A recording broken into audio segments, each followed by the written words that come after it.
ආයිබෝවන් හැමෝටම. සතුට කියන්නේ අපිට ඉබේ ලැබෙන දෙයක්ද? එහෙමත් නැත්නම් අපි හදාගන්න ඕන දෙයක්ද? බොහෝ දෙනෙක් හිතන්නේ සල්ලි ලැබුණහම, විවාහ වුණහම, නැත්නම් රැකියාවක් ලැබුණහම සතුට ලැබෙයි කියලා. හැබැයි මනෝවිද්‍යාත්මක පරීක්ෂණ අනුව අපේ සතුටෙන් 50% තීරණය වෙන්නේ ඥාන මත.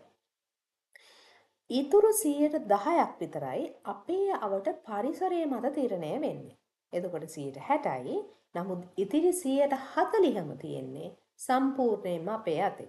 ඉතින් අද අපි කතා කරන්නේ පොසිටිව් සයිකොලොජි ඇසුරින් ඔබේ සතුට විද්‍යාත්මකව වැඩි කරගන්න ආකාරය ගැන. ඔබ දන්නවා මම වෘත්තීන් විශේෂ කතිකාචාර්යයක්. ඉතින් මගේ මේ channel එකේ අරමුණ තමයි මම දන්න දේ අපේ අනාගත පරපුර වෙනුවෙන් පරපුරේ අභිවෘද්ධිය වෙනුවෙන් ඔබ සමග බෙදා හදා ගැනීම.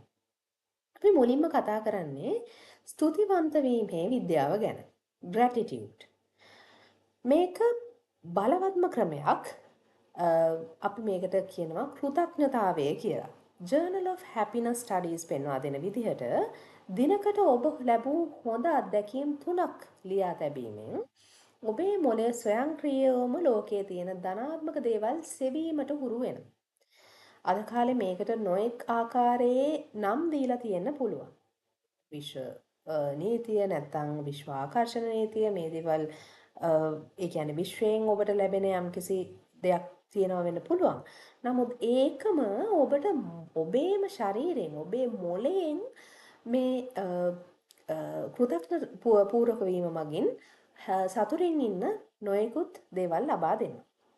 මේක මොලේ නියුරෝප්ලාස්ටිසිටි තත්ත්වය නිසා අපේ මොලේ නැවත නියුරෝන විවිධාකාරයෙන් සකස් වෙමින් අපිව දිගුකාලීනව සතුටින් තබන්න හේතුවක් වෙනවා.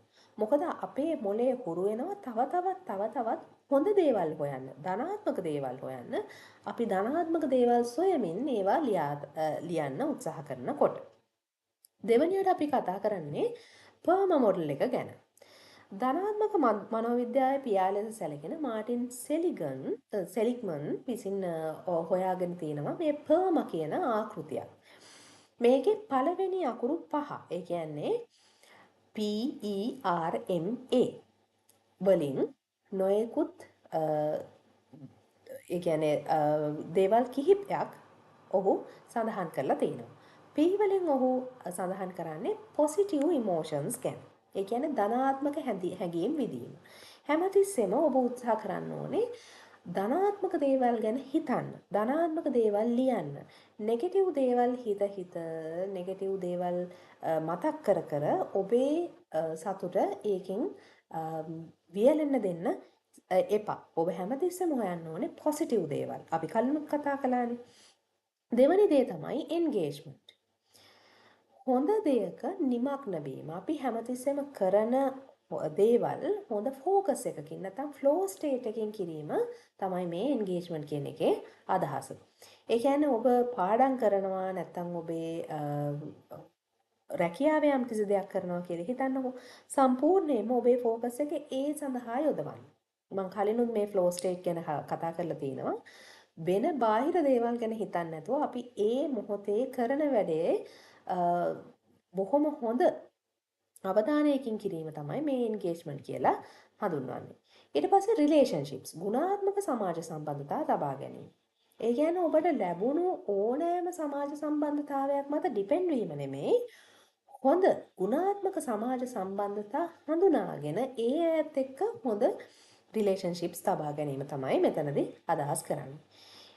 M එක වලින් ඔහු හඳුන්වන්නේ meaning නැත්නම් ජීවිතේට අරමුණක් තිබීම. ඕනෑම පුද්ගලයෙක්ව ජීවත් කරන්නේ ඔහුගේ තියෙන ජීවිතේ අරමුණනේ. අපි හැමෝටම බලාපොරොත්තුවක් තියෙන්න ඕන ජීවත් වෙන්න. ඉතින් ඔබ හැමෝම ඔබේ බලාපොරොත්තුව නැත්නම් ඔබේ ජීවිතයේ අරමුණ මොකද්ද කියන එක තේරුම් අරගෙන ජීවත් වෙන්න. පස්වෙනි අකුර A. ඒකෙන් කියන්නේ accomplishment නැත්නම් ජයග්‍රහණ ලබා ගැනීම. අපි ඕනෑම කෙනෙක් අපේ ජීවිතයේ ලැබෙන ජයග්‍රහණ වලට කැමති. ඉතින් උත්සාහ කරන්න හැමතිස්සෙම කොයි ආකාරයෙන් හෝ ජය ගැනීමට නෙමෙයි. නමුත් ඔබේ ජීවිතයේ ලැබෙන සුළු ජයග්‍රහණ වලදී පවා ඒක බොහොම ඒක විඳින්න උත්සාහ කරන්න.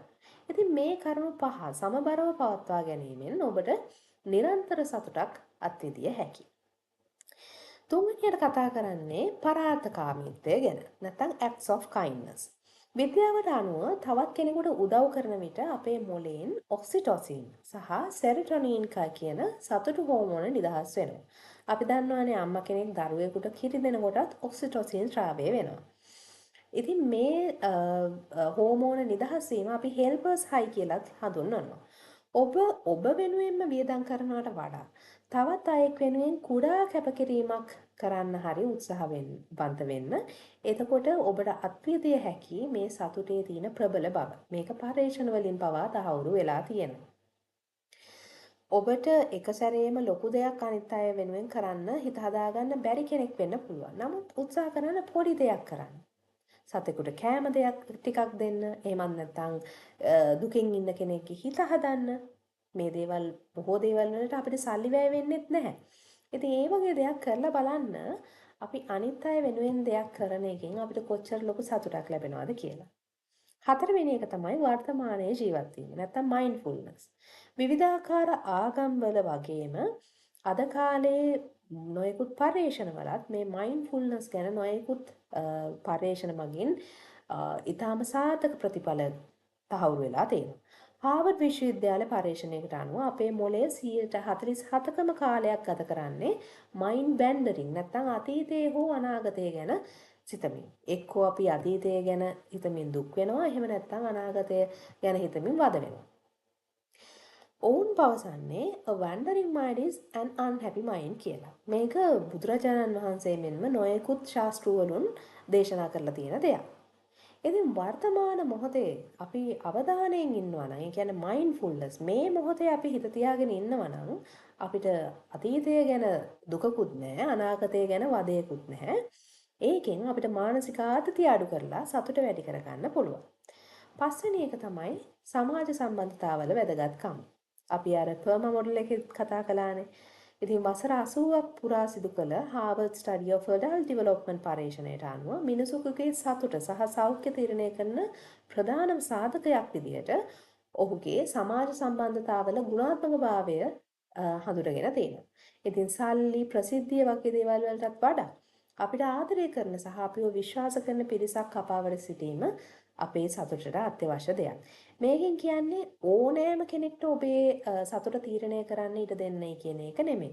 ඔබේ ජීවිතයට ලැබුණු පළියට කෙනෙක් ඔබේ සතුට තීරණය කරන ගුණාත්මක සමාජ සම්බන්ධතාවයක් වෙන්නේ නැහැ. ඔබ තීරණය කරන්න ඕනේ කවුද ඇත්තටම ඔබට හිතවත් කියන එක. අන්න ඒ ඇත්ත සමග හොඳ රිලේෂන්ෂිප් එකක්, හොඳ සමාජ සම්බන්ධතාවයක් තබා ගන්න. එතකොට ඔබට සතුටින් ඉන්න පුළුවන්. ඉතින් සතුට කියන්නේ ගමනාන්තයක් නෙමෙයි. ඒක ගමනක්. ඉතින් අද ඉඳන් මේ පුරුදු ඔබේ ජීවිතයට එකතු කරගන්න. අදම පටන් ගන්න මේ gratitude නැත්නම් ඔබේ ජීවිතේ ඔබට වෙච්ච හොඳ දේවල් ලියන්න. ඉතින් මේ වීඩියෝ එක සතුටින් ඉන්න උත්සාහ කරන ඔබේ යාළුවන්ට ෂෙයා කරන්න, ජීවිතේ සාර්ථක කරගන්න, මේ වගේ විද්‍යාත්මක තොරතුරු දැනගන්න අපේ channel එක subscribe කරන්න, මේ වීඩියෝ එක හොඳට like කරන්න. ඔබට සතුටින් ඉන්න මේන් වඩාත්ම දායක වුණේ මොකද්ද කියන එක අපිට කමෙන්ට් එකකින් දාන්න. ඉතින් හැමෝම සතුටින් ඉන්න.